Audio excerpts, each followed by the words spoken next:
That was E.J. Antoni and Judge Glock. If you're watching Wired In Live on the Daily Wire Plus app, thank you very much. If not, that is where you should be. That is how you get push alerts when we go live, breaking news as it happens, and the latest smart investigative reporting team. The Daily Wire Plus app is free and available now on the App Store, Google Play, Apple TV, Roku, Samsung, LG, and more. Well, if you've been watching this show for any period of time, you've heard me talk about falling fertility rates. Most folks are by now aware that Americans are having fewer babies than ever before, but many people still view the decline as a vague concern to be dealt with by future generations in the far-off future. But new research suggests that a dramatic population decline could be coming far sooner than expected. Here with more is Peter Forshaw-Brooks, researcher with the Institute for Family Studies. Peter, great to have you on. Welcome. Thanks for having me. Great to be here. So first, Peter, what is the conventional wisdom when it comes to America's population decline? When is the kind of consensus about when it's going to start really falling? And do you think that that consensus is correct? So the consensus is optimistic. The consensus opinions have always been optimistic and they've always been wrong. So for the past 10, 15 years, official projections, they keep going, well, look, fertility is falling, but it's going to steady off. It's going to flatline. And so you see these forecasts that keep saying, well, actually, it's just going to be 1.8 forever. It's going to be 1.7 forever. It's going to be 1.6 forever. And it keeps falling. And so on their projections, US population should maybe peak in the 2080s to 2090s. What Lyman Stone and I did is we went, well, let's suppose that the downward trend will continue just for a moment and see what will happen. And if you do that, then US population will actually peak in 2054. So that's not that far away. That's a generation away. Yeah.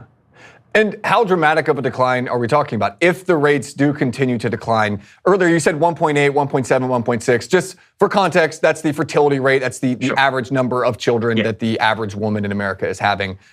How rapid would that decline be? What would that look like? It depends how you project it. So some might argue that we're even too optimistic, because we're saying, well, we expect it to be a sort of slowing decline, which a lot of people would say, and maybe it will bottom out at 1.1, for example. That's one forecast that you can make.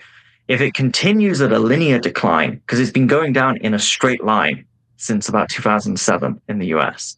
So if it continues on a linear decline, well, then there's no bottom. It just carries on dropping. And we see in South Korea, their fertility rate fell to about 0.7. It's gone up a bit since, after they did serious government policies to support it. But that was their lowest point. So theoretically, it could carry on falling, even below 1. And what sort of impact would that have, just let's say economically?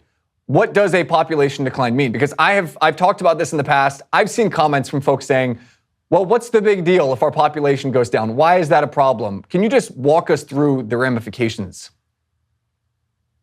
Sure. Well, so I think there are huge economic ramifications. I also think we shouldn't forget that this is a human meaning issue, a human flourishing issue, because a lot of people want to have kids. That was the other thing we found. Desires for having children have not changed that much in recent decades. And so people still want to have children, and then they're not having them. So there's a meaning issue that happens there. People feel less sense of purpose, and there's an increased risk of depression if people don't have kids, there was research saying that. But I want to answer your question. So in terms of the economic ramifications, it's very serious, because every country relies on a working age population paying its taxes to function. And every stock market relies on a working age population working in the companies. And so even if you had a tiny government, this would still be a problem, because you would still need workers to pay your 401ks. So it's a huge issue to have an aging population. You're going to have a lower economic engine. And one of the things I've noticed in reading y'all's research over at the Institute for Family Studies, I would encourage everyone, go check it out. They do fantastic research, very accessible stuff.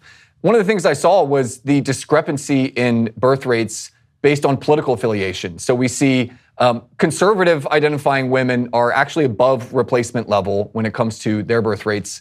liberal identifying women are somewhere around half of where conservative women are. What sort of impact is that going to have politically? This is an open debate that we did not touch on directly on the report, because the question is, how well does political ideology or political views, how well do they get passed down the generations? And that's something we're going to have to see. So they are heritable, but some of it is genetic, how conservative or liberal you are. But it's not like 100%, right? It's, I think, something about 40%. Yeah. Their heritability.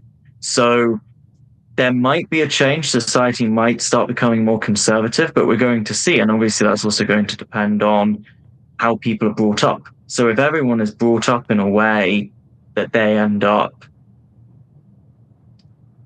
having certain worldviews as well, and potentially end up running into the same pitfalls in terms of issues of not forming the families they want to have, this issue won't necessarily just correct itself as well. So it's not clear that we'll have a kind of self-correcting, high fertility, conservative future. We can't take that for granted. We talked on the show last week about Taylor Swift getting married, and I had kind of a fun conversation with one of our commentators about how if she has a baby, could this set off a baby boom? And I was kind of laughing, thinking, oh yeah, wouldn't that be funny? But in this particular study you guys just released, you actually found that there is a notable impact when it comes to people's favorite celebrities having children, actually leading them to desire more children of their own. Can you walk us through those numbers? Yeah, it's pretty incredible. So if your favorite celebrity has an extra child, your child desires on average are going to be 0.15 higher. And you might think, well, 15% of a child isn't much, but that is a lot. That's what just one celebrity has an extra child, and you are suddenly 15% more likely to want another one. That's a kind of big association. And we've actually got some more research, which will be coming out in the future, where we look at trends over time in history. So when societies suddenly have celebrity culture, where everyone tries to keep their love life secret and their family life secret, fertility starts falling. So we're going to be releasing more on this, and it really looks like people look to celebrities, and culture really matters. Yeah, for better or worse. When people look to celebrities to get their political views or to get their religious views, many times I'm thinking, oh, what a disaster. But if they're influenced to have more babies because their favorite celeb has them, I say, you go on, you follow that celebrity. That's a good thing. One final question, Peter. How about you? I know you guys, you think very deeply about these things, and you guys are passionate about, if nothing else, encouraging people to preserve our civilization and our species by having more kids. What sort of role should policymakers play here? What are tangible policy solutions to encourage that? Sure. So the culture issue is obviously very important, as we've discussed. But there's a question of, well, what do we want government to do? A government can do things that are a bit icky or a bit goofy. So it's not obvious what the right step is in that department, and we're going to be thinking a lot about that in the coming months. What we suggested already in the report is, for less than a year of public schooling, you could invest a fund in children born today that they can access when they become parents. And that would be worth tens of thousands of dollars when they become parents. So for a reasonably small amount of spending now, we can create huge financial support for the next generation of parents. And that fund would self-fund after a generation. So it's a generation of spending. This is not a permanent big state measure, a generation of spending. And then you can have this great financial support for new parents for the future. So we're really trying to be future looking, sustainable looking, and go, well, look, we can still support people to have the families they want to have. Yeah, it's a fascinating and very important conversation. Peter, thank you so much. We'll have to get you back on. You teased that new study you guys have coming out in the near